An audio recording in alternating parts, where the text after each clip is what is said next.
গৌতম বুদ্ধ, যার আসল নাম সিদ্ধার্থ গৌতম, এক রাজপরিবারে জন্মগ্রহণ করেও মানুষের দুঃখ, কষ্ট, জন্ম, মৃত্যু এইসব ঘিরে তার মনকে খুব চঞ্চল করে তুলেছিল। এই জীবনের উদ্দেশ্য কি? এত সুখ বাসনা ভোগ করে কি লাভ?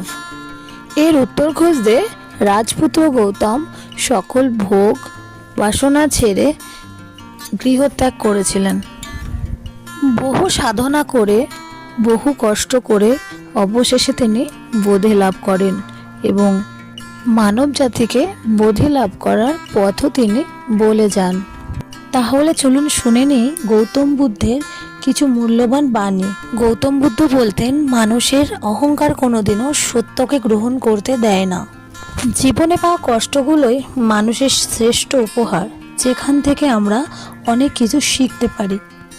মানুষের সব থেকে বড় ভুল